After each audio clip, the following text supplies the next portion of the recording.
everyone, and welcome back to BeanTube.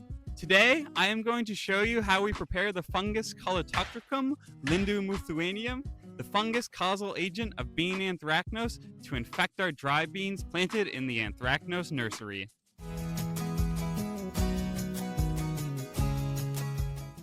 Behind me, you can see our Anthracnose Nursery, planted at our Elora Research Station.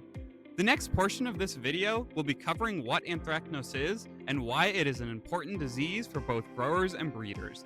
For those of you who have been with our channel for some time and are already familiar with anthracnose, please feel free to skip ahead to the timestamp that will be on screen now.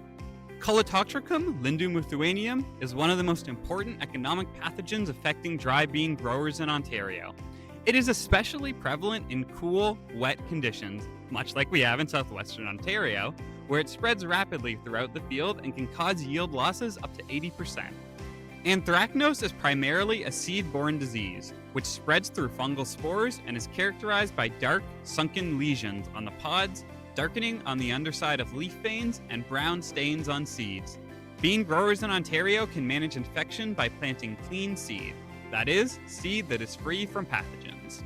However, fields can still be infected if spores are blown in from elsewhere or infected tissue remains from previous years. Additionally, fungicides can help prevent and control anthracnose infections, but may not be sufficient to eradicate the infection. And this is where our Anthracnose Nursery comes into play. Inside of our Anthracnose Nursery, we planted our registration, performance, advanced, and preliminary trials. Approximately 45 days after planting, or, more specifically, when most of the beans have flowered, they are sprayed with an inoculant containing fungal spores from Colletotrichum lindemuthianum race 73. Race 73 anthracnose is the most common race of anthracnose present in Ontario, and, therefore, is the most important race to test resistance genes against.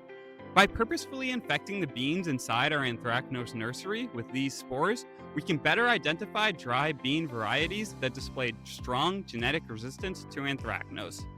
Now, you might be wondering, how exactly do we grow Colletotrichum lindemuthianum race 73 so that we can infect our beans? Come with us to the lab and we can find out together. To make 1 liter of mothra media, we need to combine 500 milliliters of distilled water, 8 grams of anhydrous dextrose,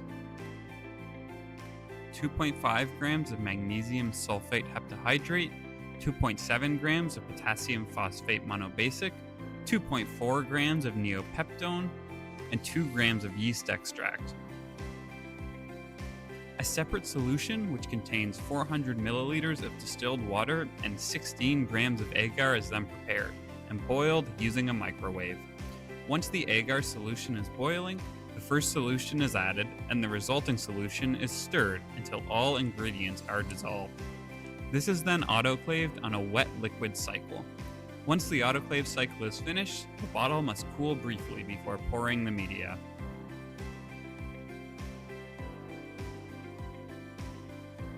Once the media has set, it's time to plate the fungus.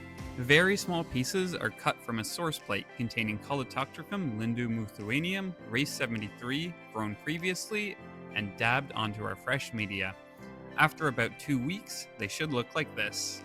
Due to technical constraints, the preparation of the inoculum itself was omitted from this video.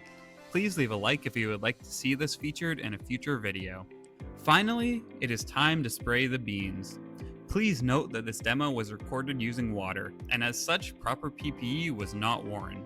Ideally, spraying takes place when about 60% of the plots have flowered, and at roughly 3 hours or even closer to sunset, before a few rainy, humid days.